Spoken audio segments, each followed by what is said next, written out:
Okay. Did you guys hear that? Okay. All right. Are you watching this? I'm here from Miramar, Florida. I'm in South Florida. Okay. And today we're going to talk about money mindset. Now, the reason why we're having this conversation is because within the personal finance world, the financial literacy world, you hear the same things. All right. Southfield, Michigan. Beautiful, right? You hear the same things over and over and over again, okay? You hear things like, hey, you need to budget. Hey, you need to have money to invest. Hey, you need to spend less money. Hey, you need to save your money. Hey, these are things that, excuse me, these are not new concepts, right? These are not things that you don't already know. You already know how to budget. You already know that if you print out your last 3 months of your bank statements, or maybe you didn't know that exactly. Maybe you know that if you take a look at your bank statements and you actually pay attention to where your money is going, that's going to help you budget. You already know that. You already know you spend too much money on food. You already know you spend too much money on clothes. You already know you're spending way more than you should be. You already know you have too much debt. You already know that you're not paying your credit cards on time. You already know you should be investing for your retirement, but you keep putting it off for later. You already know you should be investing for your kids, but you already know all of this. So when I talk about it, or excuse me, all right. Right? Or when I talk about it, or when somebody else talks about it, it's nice to hear. It makes you feel good about yourself. It makes you feel like you're doing something. It makes you feel like, well, at least I'm watching this, so I am working on my money. No, you're not. You already know all of this. You already know all of this stuff. Why are you watching another YouTube video on budgeting? You already know what you're supposed to do. You already know you're supposed to cut out whatever it is that's bleeding your account. And if you don't know, that's because you're not looking at your account. So I'm not here to preach at you. I'm not here to tell you, hey, this is another budgeting seminar. I'm not here to tell you, oh, this is another investing seminar. Here's the stocks to buy in your portfolio. Because the reality is I've done plenty of those. The reality is my competitors have done plenty of those. The reality is there are a plethora of people just like me talking about the stock market and saying everything that I've said to you, everything that you've heard over and over. But the problem remains that a lot of you have yet to take action. A lot of you are still intimidated. A lot of you still have yet to look at your bank statement to realize exactly where your money is going. A lot of you haven't even checked your bank statement or your bank account in over months, if not years. All right? Why? Excuse me, why? Why haven't we taken action? Why haven't we taken the proper steps to elevate ourselves financially? Why? Because of your money mindset. Okay? Money is not black or white. As much as you've been taught in school, right? You either have money or you don't, right? You either spend money or you don't. It is not a black and white subject. Because why? Money is energy. It is a currency. It is a current. It must flow in and out. Money needs to be at movement at all times. Money is flowing. Energy is not black or white. Type in a 1 if you're with me. Okay, type in a 1 if you're with me. Energy is not black or white. Energy has no color, period. The fact that you see white in itself, the fact that you see black in itself, the fact that you see gray, the fact that you see red, you're seeing the energy radiate. And that's how your brain is processing that color. Color itself is energy. Money is energy. It is a currency. And so there is no black or white. There is no one definition of abundance. There is no this one rule, and if you do this and you do that. Money is fluid. Money is a current. And so we must treat it as such. If we're treating something that's an energy and we're treating it as if it's an object, of course there is friction. Okay? Of course there is friction. All right? Of course there is friction. Somebody just texted me. Of course, there is friction.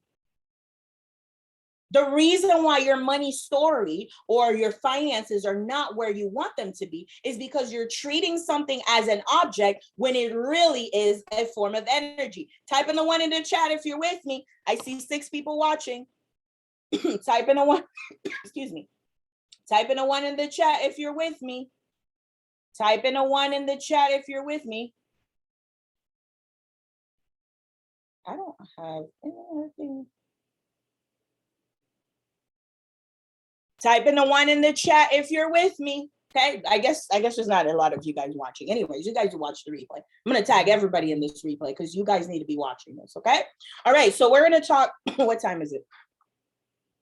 Are we good? Oh yeah, 7:09. Okay, beautiful. Let me look at my notes here. Okay. All right. So first we're going to talk about those of you out there. There's not many people watching, but hopefully you guys interact because I want to see you guys interact. Okay. You're going to pull out a piece of paper. Okay. I'm going to give you about 30 seconds to pull out your piece of paper. Okay. I'm going to give you guys 30 seconds to pull out your piece of paper. Meanwhile, I'm going to text the student that thinks that they're meeting with me tonight, but they are not.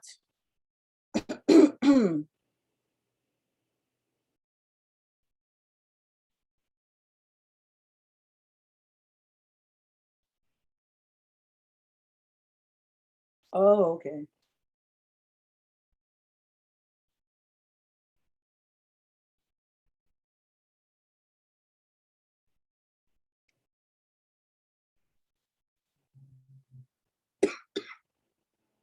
Okay, grab a piece of paper, guys. I'm going to be with you in a second. Sorry. I'm just making sure that I'm taking care of this because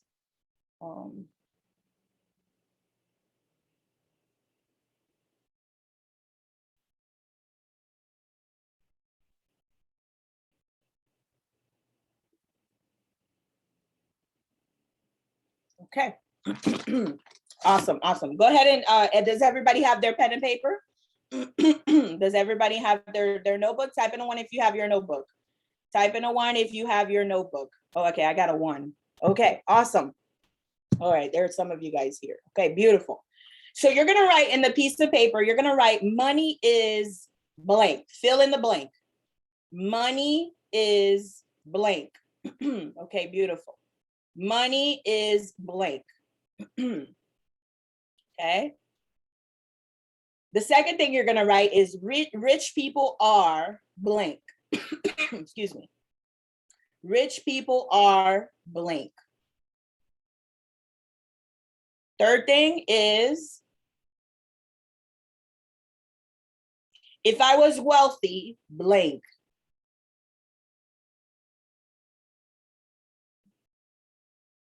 If I was wealthy, blank. So the first one is money is blank. Rich people are blank. If I was wealthy, blank. Okay. And last one is my parents always used to say money was blank. My parents always used to say money was blank. Money is blank. Maybe I could write this. Actually, you know what? Let me pull out my whiteboard. So you're writing in your journal. Okay. Money is blank. Okay. Rich people are, if I was wealthy,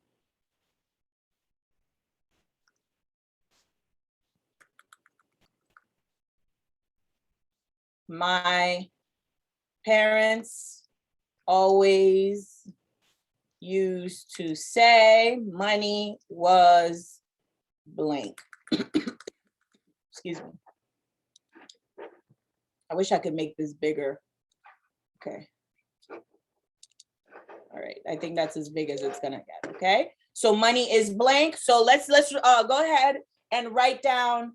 Go ahead and write down your answers. Go ahead and write down your answers in the chat. Okay. Tell me your answers in the chat. There's a couple of you guys watching. Okay. Go ahead and tell me your answers in the chat. What are some of your answers? What are some of your answers?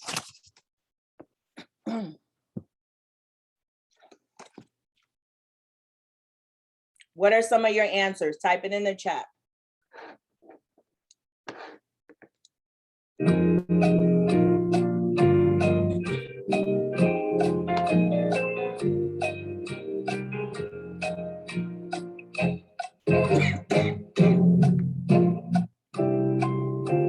Okay, Colette says, all right, I start seeing, I'm gonna give you guys another 30 seconds.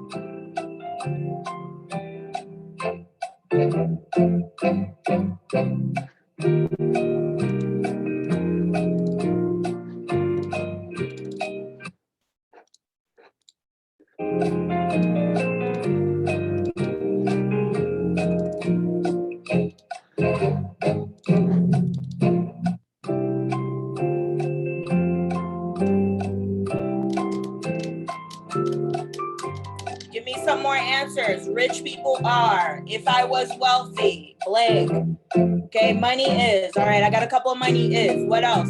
Rich people are, okay? Okay, money is, okay, beautiful. All right, rich people are smart, applying knowledge. Nice, peace of mind. Beautiful. What about rich people are, or if I was wealthy, or my parents? What about this one? Actually, what is your answer for this one? My parents always used to say money was. Let's hone in on this one. My parents always used to say money was.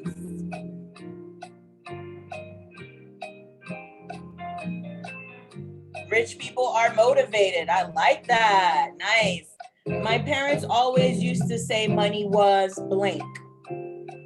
What did you guys write? My parents used to always say that money was, my parents always used to say money was blank. Darlene says money is having options. Beautiful, yes. Okay, alrighty. My parents always used to say money was a necessity. Ooh, that's a good one. My parents always used to say, gotta work hard for your money. Now we're getting somewhere. Absolutely. Now we're uncovering some of our money beliefs. Okay, let's get one more. I'm gonna wait for one more. Colette says my parents always, yeah, I already saw that one. One more, I'm gonna wait for one more.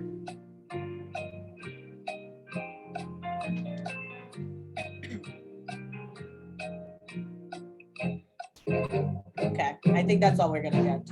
I don't think anybody else is gonna write anything. Oh, money is a way of sharing wealth. Absolutely. Okay, so these guys, this is a glimpse of your money story, your money programming, right? This is your money mindset. So where do these come from? Okay, where does your money mindset come from? Type it in the chat. Where does your money mindset come from? Okay, where does your money mindset come from? What do you guys think? Where does it come from? How is it shaped? Who shapes it? Where is it shaped? How is it shaped? Who, what, when, where, how, why? Okay, how is your money money story shaped? How is your subconscious relationship with money established? Okay, Darlene says your entourage, exactly, your environment, right? Your parents. Okay, the truth is your money story is formed by the time that you're age 7. I'm going to repeat that. We have two main relationships with money. Let me backtrack for a second, okay? We have two main relationships with money. The first relationship is the conscious one.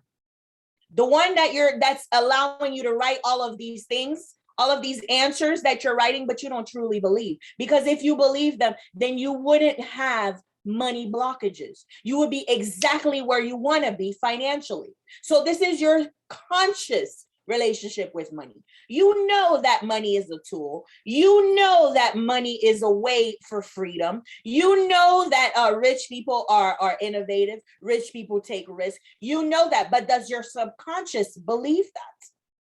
And so the second relationship that you have with your money is with your subconscious. Your conscious is telling you one thing. Your conscious is telling you, I need to budget. Your conscious is telling you, I need to invest. Your conscious is telling you, I need to look at the health of this company before I decide to pass this down on my grandchildren. Your conscious is telling you that there is 3,000 and something stocks in the stock market. I do not need to chase anything. Your conscious knows that once you reach your goal, you get out. Your conscious knows not to risk more than you can afford to lose. Your conscious knows all of that. But what does your subconscious truly believe?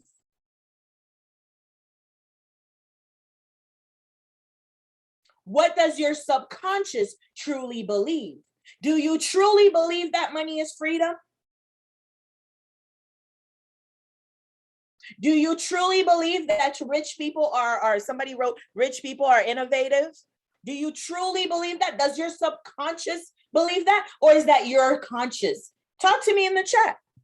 These answers that you wrote, was that what your subconscious believes about money, or was that your conscious talking? Okay. Who was talking to me? Was it my subconscious? Was it your subconscious, or was it your consciousness talking?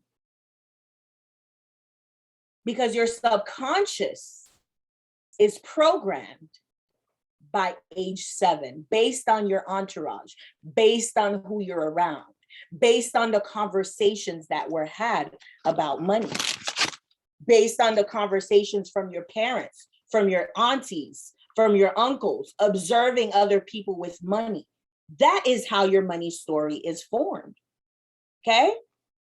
My money mindset was shaped in my childhood, but evolved in my new network. Absolutely. From reading many articles of financial subjects. Exactly. Okay. Money is freedom. It will provide me with a nice retirement. I love it. Okay. So some limiting beliefs. All right. Yes, it's great to have these great beliefs, but the fact of the matter is you're still not where you want to be financially. So there's still some subconscious programming that needs a little shifting. So let's address them, okay? What are some limiting beliefs that you may have about money? How about hearing how about the limiting beliefs, right? Type in a 1 if you have this belief that wanting more money makes you greedy. Type in a 1 if you have this belief. Type in a 0 if you're like, I don't know what you're talking about. Give me all the money. All the money is mine. Give it to me. I have no shame in making a lot of money. There is no shame with that. I am good. Please give me more money. Or do you have a subconscious belief that if you want to make more money, that means you're greedy? Type in a 1 if you're with me. These are common limiting beliefs. This was one of my limiting beliefs. This is still one of my limiting beliefs. And that's why I give you guys so much stuff for free, is because a part of me still believes that. That is something that I am actively working on. Wanting more money is not greedy. Wanting more money gives you more freedom. Wanting more money gives you more tools to help your community. You guys picking up what I'm putting down? Type in a 1 if you're with me. Okay, type in a 1 if you're with me. Another one is rich people are evil, or that rich people's children have problems. That's another one that a lot of people have. How many of you guys think that rich people's kids have problems? Type in a 1 in the chat. I know you guys think it, because you've been told this over and over through the media, through all the movies. There's always some rich kid with some drug problem or who's depressed. Yes or no? That is how you have been programmed. And I know that's how you've been programmed, because that's how I've been programmed. Because when I'm speaking to you, I'm speaking to me. Okay? All right? Rich people don't have time for their kids or their family because they're always working. That's another limiting belief that a lot of people have. Okay? If I keep too much money, I'm greedy. I need to give away all of my money. Oh, wait a minute. I can't possibly have all this money to myself. I have to give it away. Type in a 1 if you're with me. Type in a 1 if you're with me. These are all limiting beliefs that our community has been programmed to believe. If I have too much money, then I'm evil. Or if I have too much money, then I'm not a good person. I couldn't possibly be a good person if I have millions of dollars and billions of dollars. Why do I need all that money anyway? I don't need $1 billion. Are these not limiting beliefs? You can try to convince me in the comments all you want that your money story is perfect, but I already know that it's not perfect because my money story is not perfect. And I know you're watching this because your money story is not perfect. So it's not about, hey, oh, this is how I feel about my money. I really do feel about this, about my money. It's about finding what is the blockage for you. Which of these apply to you? And if none of them apply to you, what does apply to you? What is your money blockage? The whole point of that exercise was for you to find your money blockage. Maybe you do think money is a tool, so that's not a block for you. Maybe you do see money as freedom. That's not a block for you, but there is a block, and we got to find it. Because the first way to shift your money mindset is to be aware of it. You can't possibly shift something if you don't know that it's there. Okay? Another money block is that good people have to sacrifice themselves financially for the good of others. That, ladies and gentlemen, is a lie. You do not need to sacrifice your own financial being for the good of others. Why? How could you possibly help others if you're giving from an empty cup? Come on now, type in a 1 if you're with me. You cannot give from an empty cup. No, you cannot. Yes, it's okay to say no. I don't have it. Oh, cat, let me borrow this. Oh, cat, let me do this. Oh, cat, can I this? No, the answer is no, because I need to take care of me first. Be okay with saying no. You do not need to sacrifice yourself financially for the good of others. You do not. Don't let anybody guilt trip you into that. Helping others should not be a sacrifice. Your children, yes. Okay, your children, yes. Okay, family is family, your children, yes. But I'm talking about strangers on the street. I'm talking about your friends. I'm talking about your spouse. I'm talking about your uncle. I'm talking about your brother. I'm talking about your sister. You do not need to sacrifice yourself. If we're taught, oh yeah, if I had $1, I'd give you 50 cents and keep, no. If I had $1, that dollar is mine, and I'm going to use that dollar to make $100 so that now I can comfortably give you $1. Come on now. How am I going to have $1, give you 50 cents and be left with less than I had, so that I need to work extra hard to get back to that dollar so that you can come back and ask me for another 50 cents? No, we're not going to do that. I have $1, and that dollar is going to become 100, is going to become 1,000, so that next time you come and ask me for money, I can easily give it to you. Type in a 2 if you're with me. Dismantle these harmful blocks, negative money beliefs that have been put on our community. No, you do not need to sacrifice yourself financially. You do not. Be okay with saying that. Say it with me. I do not need to sacrifice myself financially to help my community. Okay, another money belief that a lot of people have is that money is divisive. Did your parents argue about money? Maybe it wasn't your parents. Maybe you saw your mom argue with her sisters about money, or a friend that owed her money. Maybe it was your dad. Maybe it was your uncle. How many of you have seen people have arguments about money? And so subconsciously, you're thinking that money is divisive. All the world problems do they not come back to money at some point, right? Does that mean that money is divisive? Or the greed, the character flaws that are associated with money by individuals is what's divisive. Let me say that again, because I had a lot of little trip ups, okay? It's not the money itself. It's the character flaws around money. It's the lack. It's the operating from a place of lack. Because guys, take a look at trees real quick, right? Let's take a look at trees. Let's take a look at grass. Let's take a look at leaves. Let's take a look at dirt. Let's take a look at sand. All of these things are abundant and infinite. Water, everything that you need, air, everything that you need to survive. You need water to survive. There's an infinite amount of water on this earth. Don't let anybody tell you different. Well, can't only a certain percent is drinkable. Okay. Even the drinkable water is still an infinite amount. You don't need to drink water in a bottle. It doesn't need to come from a faucet. You can easily go to a spring. There are multiple ways to make salt water drinkable. Our ancestors knew this stuff from way back then. Okay, everything that you need is infinite. Your water is infinite. The air that you breathe, you need to pay for air. Is there only a certain limited amount of air? Air is all around you all the time. There is plenty of land on this earth for everyone to have a house, to have a home, to have a spot. Now, the world will have you think there's only a limited amount of land.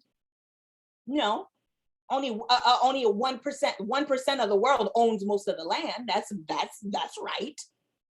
But there's plenty for everyone. So if there is plenty of money, if there is plenty of currency, why am I worried about how much this person has versus what I have? Why am I worried about hogging all of this? Or why am I worried about this person competing with me? Why am I worried about this person taking it away from me? Why am I worried about losing it? Why am I worried about these things when money is abundant? Okay, so all of these limiting beliefs is because we're operating from a place of lack, from a place of fear, from a place of desperation. And so we need to shift our money mindset to act from a place of abundance, of prosperity, and of confidence. Okay, another money belief, limiting belief. Money is decisive. Keep saying decisive, divisive. Okay. This money is decisive, this divisive. Jesus, decisive. I need to be decisive about my money story. That's what I need to be decisive on, right? Money is divisive, okay? So and that can bring up other limiting beliefs like, hey, let me not work too hard, because if I work too hard, then I'm not going to be around for my family, and then my spouse is going to get mad that I don't have enough time with them. So let me not work too hard. Let me stay in this nice, comfortable place, because if I don't, then that's going to bring an argument. That is a money belief. Another one is, let me make sure I don't argue about money. Because growing up, I saw people argue about money. Did you guys know that the leading cause of divorce has to do with money, has to do with finances? The leading cause of divorce is finances. I'm going to repeat that. The leading cause of divorce is finances. So if your parents didn't split up about money, they damn sure talked about it and most likely argued about it. And so some of us, we think, you know what? I'm just not going to mention it. I'm just going to put this right there. I'm just not going to look at the statement. You know what? I'm just not going to bring it up because I don't want an argument. I don't want to start anything. You know what? I'm just not going to talk about it. Oh, you can't talk about money. That's taboo. Oh, no, we don't talk about money. How can you possibly talk about your goals, determine your goals, express your goals to your spouse or to whoever who's around you if you don't talk about money? How can you possibly fix your money situation if you can't open up to me about your money? You know how many times I have to dig with my own clients to dig? You hire a professional to help you with your money and you're still trying to hide things. Not because you're trying to hide it from me, it's because you're trying to hide it from you, because you know that if you face the truth, you're going to have to do something about it. And so you rather not know, so that ignorance is bliss. Oh, I don't know what's really going on in my money. I haven't checked my bank statement. I don't know how much is in my 401k. I don't know how much I'm putting in my 401k. I don't know how much my company is matching me. Out of sight, out of mind. It's all going to figure out itself. That's why you don't want to talk about it. Because you don't want to take that responsibility of facing it and actually doing something about it.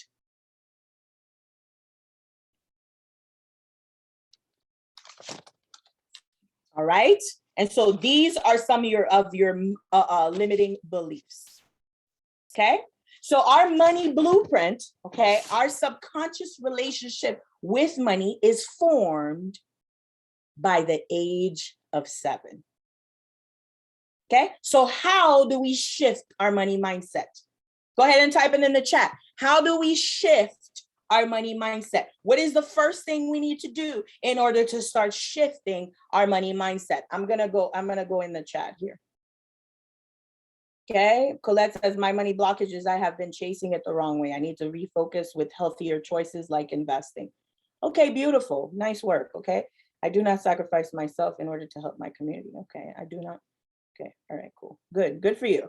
All right, the leading cause of divorce is finance, absolutely. Okay, awesome. Okay, all right, guys, so what is the first step? What is the first step to shifting your money story? What do you guys think? What do you guys think? What is the first step to shifting your money story? Okay. What is the first step to shifting your money story? Okay, that's right. Okay, good job, Colette, right? The first step is to uncover your limiting money beliefs. And Colette says she found it. She was looking for money in all the wrong places, but that's not it, my love. Why? Why were you looking for it in all the wrong places? Why are you looking for it in all the wrong places? That's the question you should be asking yourself. Yes, you're looking for it in all the wrong places. A lot of people are looking for money in all the wrong places, right? Why? That's not unique to you though, okay? There's a blockage that's unique to you. Why? Why are you looking for it in all the wrong places? Okay, Rachel says, by recognizing our limiting thought and start listening and applying to people who have already shifted their mindset. Yes, good job, Rachel. Yes, absolutely. Shifting your thinking about an increase, okay, and saving every year. Yeah, now you're talking about strategy, my love. Colette, you're just talking about strategy. That's not a money mindset. Everybody knows they're supposed to invest more. Colette, I'm pretty sure you did not get that epiphany just now. You did not just get that epiphany that you need to invest more just now. We know that, okay? So that is not, we're not here to talk about strategies. We're talking about what is your money belief? Why have you been looking at money in all the wrong places? Let's dig deep, okay?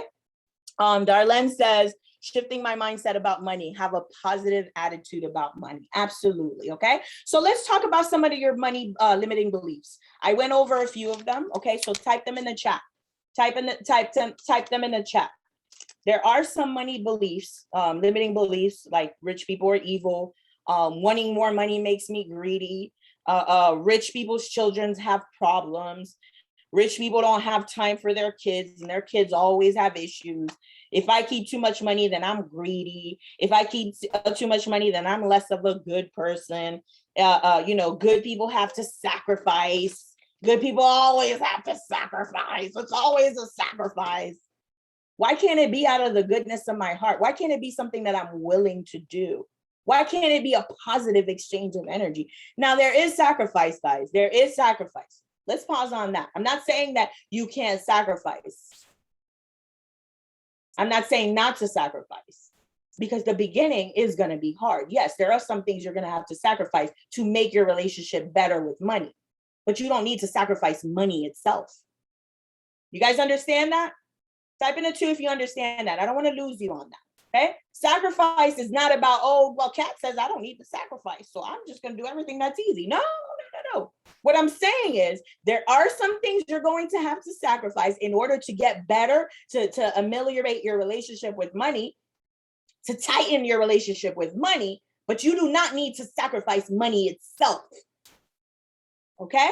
All right, cool. I got a couple of 2s. All right. What are some of your money limiting beliefs? Okay. Wealth is, there we go, Colette. There we go. Now we're getting, oh, was that? No, that wasn't Colette. That was Farnaz. There we go. Now we're getting real. Let's dig deeper. Let's get rid of all that surface stuff. Okay, we're talking surface over here. Let's dig deep. This is a safe place, guys. This is me and you. There's not even that many of you guys watching, because these topics are not sexy, but these topics are what you need to hear. And the right people will be watching this. If I could change 7 people's lives, I have done my job. Okay. All right. Farnez, wealth is wrong and selfish. How can we shift that? Type it in the chat. Farnez says wealth is wrong and selfish. How can we shift that thinking? What can we say? What could be an affirmation that we reprogram our subconscious mind to believe? Okay, what are some affirmations or some new beliefs that we can reprogram to our subconscious mind? Another one is you need to share. You don't need all this money. Woo! Yes, Farnaz. Now you're getting real. Thank you for the realness. I was looking for that. Thank you for being real. Yes, absolutely. You need to share. You don't need all this money. How can we shift that? We're going to go over them one by one. Darlene says, stop believing money is divisive because then I won't feel I'm part of the division. Ooh. Deep. Whew, I felt that one, Darlene. Whew. Doesn't that feel good to just release that? All right. I'm ready to jump up and down. I feel lighter. Whew, you spoke my truth there. The truth of the matter is, guys, I did see my parents fight about money a lot.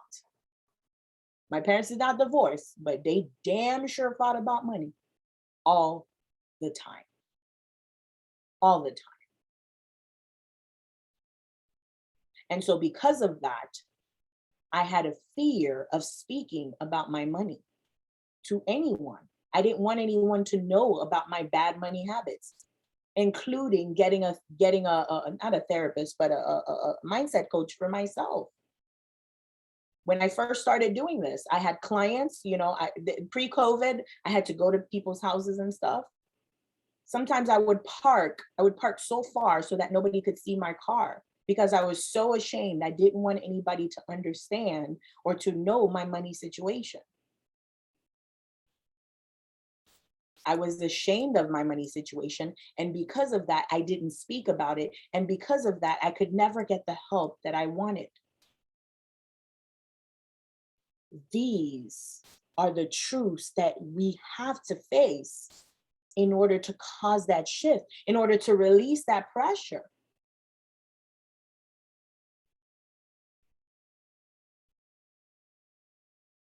Guys, don't be ashamed of these beliefs. Do not be ashamed of them.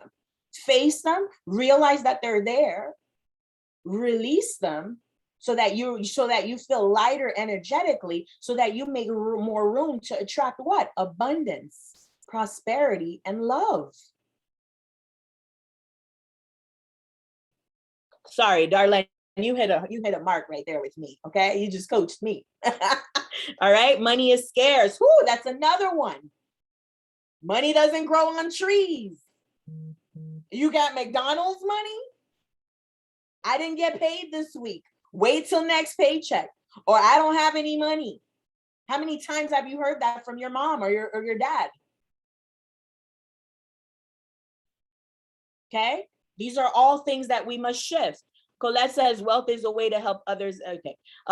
Rachel says, I used to think I'm greedy if I don't share. Whew.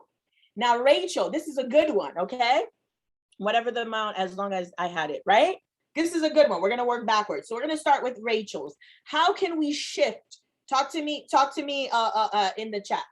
Okay, now that we have all the limiting beliefs, let's go over them one by one. How can we shift the thought that Rachel said, I used to think that I'm greedy if I don't share? It's not about not sharing. It's not the not sharing. It's the sharing at the cost of hurting myself in the process. That's the shift. There's nothing wrong with sharing. I share information all the time. I share information all the time. I give you guys things for free that others are charging you thousands of dollars. That compound interest calculator that I do pretty much every live or every phone call that I have, there are financial advisors out there who will charge you $2,500 just to do that for you. I worked with them. I know how they work. So I share all the time, but what I'm not going to do is share at the expense of hurting me. If all I do is give you free information to the point where you don't feel like you need to pay for anything, and I can't pay my business bills to continue to get this business rolling, then I'm not going to share the information. There are pieces of information that need to be paid for so that the business can keep on running, so that this business can continue to impact others. This business cannot run on zero. And so there will always be a selected a selected box of secret information that you can only access by paying. Do I not give free information though? So am I still not sharing? I am sharing, but not that at the expense of the business. That is the shift. There's nothing wrong with sharing. Nothing wrong with sharing. But if I have $1 and you're boasting, oh, if I had my last dollar, I would give you my last dollar. Stop it. Stop giving people your last dollar, because now guess what? Now it's your last dollar. They didn't work for it, right? And guess what? They think that whenever they're on their last dollar, they could just come back to you. And if they come back to you and you say, no, now you're the bad guy. It's a lose-lose. Don't do it. Stop it. Be comfortable saying no. If you have $100,000 and someone asks you for $1, you can give them $2. As a matter of fact, you can give them $100. Here you go. I know you asked for $1, but here's $100. You don't have to worry about paying me back. Doesn't that feel better? Isn't that more impactful than giving someone your last dollar? Type in a 1 if you feel like giving someone your last dollar is more impactful than having $100,000 and giving someone $100 instead of the dollar that they asked you for. Which one is more impactful? Which one is more impactful? Giving someone your last dollar so that you go to poverty, and then you go to months and months and months to try to make that dollar back, and then make another dollar so that you can be at a profit because you gave away that dollar. You need that dollar to pay your bills. So now you're behind on your bills, and now you got to make up for that, pay all the late payments, and then possibly get to $2. And then now you can breathe. No. Get to $100,000 so that when if 100 people ask you for $100, it is, wait, that's what, 10? Yeah, that's still not bad. 100 people. What's 100 times 100? That's 4 zeros. So that's 10,000, right? Yeah, 10,000. You have $100,000. You can give 100 people $100. 100 people come to you and ask you for $1. You can say, hey, you go. Here's $100. That, ladies and gentlemen, is a lot more impactful than giving someone your last dollar. Stop letting these people tell you to give you the last dollar. Stop it.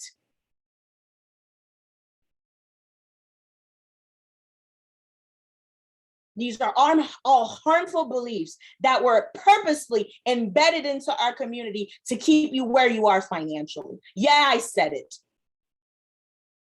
You should not be giving anyone your last dollar.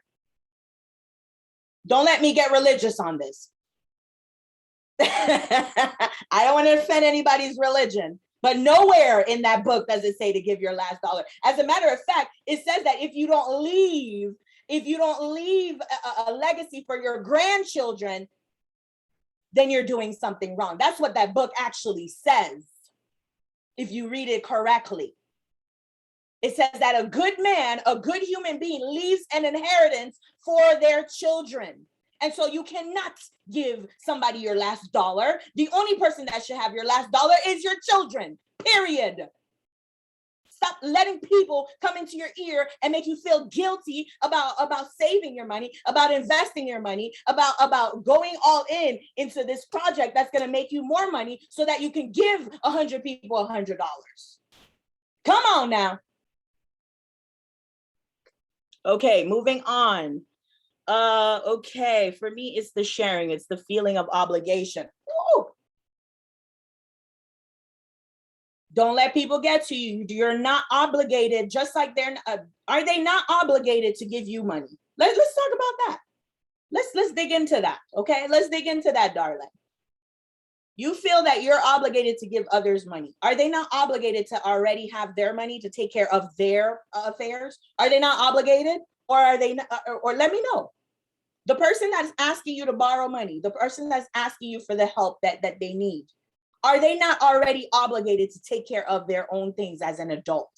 Are they not obligated to take care of their own bills? Are they not obligated to take care of their own children? Are they not obligated to be responsible with their own money? Are they not obligated? You could tell me, maybe they're not. Maybe they're not obligated. Maybe you're the only one who's obligated. Go figure. So you're obligated to help because you have it, right? If you had it, then you would freely give it and it wouldn't hurt you in the process. if it's hurting you in the process, what is your obligation to? Is your obligation to your legacy, for your family, or whoever it is that's asking you for money? Who are you obligated to? When you have issues, when you have an emergency, is that person going to be there to help you with your emergency? If the answer is yes, then yeah, you know what? The friendship that you have with that person, maybe it's a scratch my back, scratch your back. You had my back. You were able to get me out of this situation. So I'm giving this to you, not because I'm obligated, but because it's a form of gratitude. Thank you for having my back when I was going through X, Y, and Z. Here you go. I'm so happy that I could do the same for you. That is different. But if this person that's asking you to borrow money all the time, that's always short, that's always behind, that's always late, that always needs something, that's always in some sort of emergency, are they not obligated, number one? And who are you more obligated to? Yourself and your legacy, or this person that's not going to be around when you need help? Come on now.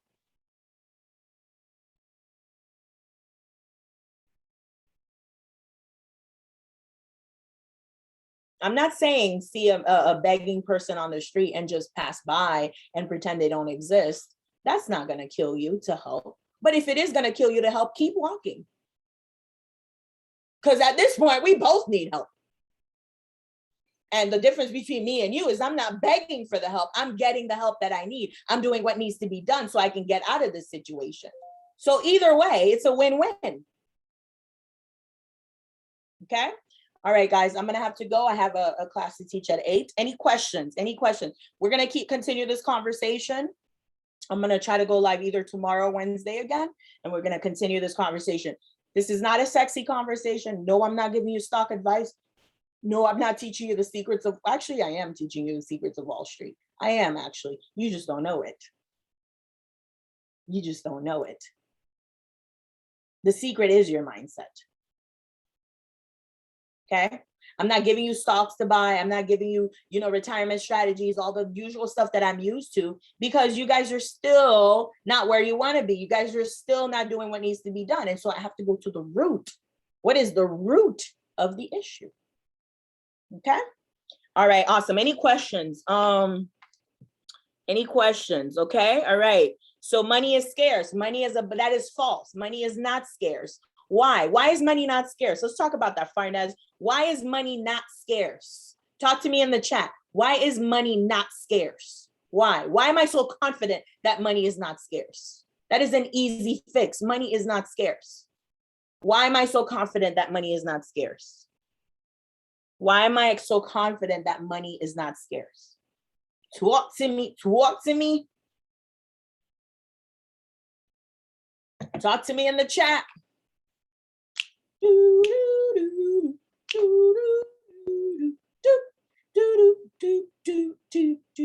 They print money, guys. I'm giving you the answer because I'm gonna have to go. I can't wait for you. They print money. Whenever the guys, money used to be backed by gold. Okay, money is not scarce. There are plenty. Yes, exactly. Money used to be backed by gold. Money is no longer backed by gold. What is money backed by? By your faith. The dollar is worth a dollar because you believe that it's worth a dollar. There's nothing to back it up really except your faith. And so if there's 300 and something million people in the United States, plus the 7 other billion people in the United States that believe that the US dollar is worth a dollar, then of course it's going to be worth a dollar. But there is zero gold backing it up. And so they can always print money. So money is infinite. There is no finite, there is no scarcity. The only scarcity is the ones that are created on purpose by the 1% to control the world. That scarcity that they have you believe is all fabricated. It's not real. Because when they need money, guess what they do? They print, they just click on print. And now money is shifting to digital now. By the time that your grandchildren are your age, their paper money is probably not even going to exist anymore. I'm going to say it again. By the time your grandchildren are your age, there's a strong 99% possibility that paper money will no longer exist. It will all be virtual. And so now you think money is abundant now. Now it's really going to be abundant. Because if we run out of paper, it doesn't mean we run out of money. It's just going to take a lot more to create the money, right? But if the thing's virtual, you could create it out of thin air at any time. So money is infinite. There is no scarcity of money. The only scarcity is in your mind. The only scarcity of money is in your mind. And it is reflected by your bank account. The scarcity that you think exists, the scarcity deep inside your subconscious, is manifested by your bank account. Your bank account is a manifestation of your belief about money. So if you believe that money is scarce, guess what? Your bank account is going to be scarce. If you believe that, you got to work hard for your money, guess what? You got to work hard for your money. If you believe that money can't possibly come easily to you, then guess what? Money will not possibly come easy to you. If you believe that you need to read 500,000 books before you buy a stock, guess what? You're not going to buy a stock until you read 501 books. It all starts in the mind. Everything around you is a manifestation of your thoughts. Everything in front of you started with a thought. I have this glass of juice over here. It started with a thought. The thought was, hey, I would love something sweet to drink other than water while I do my lives. And voila, I have my juice. The thought was, hey, I want some Maasai earrings from Kenya, and I love wearing my different earrings on my lives because people love my earrings, and it makes me spunky. Now I have earrings on. The thought was, hey, I saw this in my closet, and this is cute. It's nice and businessy, but casual. Let me wear it. And now I have it on. It starts with the mind. So if you think that money is scarce, look at your bank account. I guarantee you that your bank account is scarce. Your bank account is a reflection of all of the money beliefs that you have, whether they're good or whether they're bad. Not all money beliefs are bad. I'm not here to just say, oh, bad. That's not what I'm here. I'm addressing the bad so that we can shift it to the good. But you have some good money beliefs. There's a reason why you're here. Okay? Any other questions? Exactly, Colette. Yes. Okay. All right. Awesome. Yes. Digital currency. All right, guys, that's it. Tune in for the next, the second part of this. We're going to go into more details. We're going to dig a little deeper on how to shift your money mindset. But the first way, just to review, right? The first step to shifting your money mindset is to be aware of your current money beliefs. And so this live was all about your current money beliefs, all right? And how we can shift those same money beliefs, like money is scarce, like money is divisive, like money, you always have to share, or that you have to share and give somebody your last dollar. Okay? All right, guys, have a good night. All right. Talk to you soon. Bye-bye, everybody.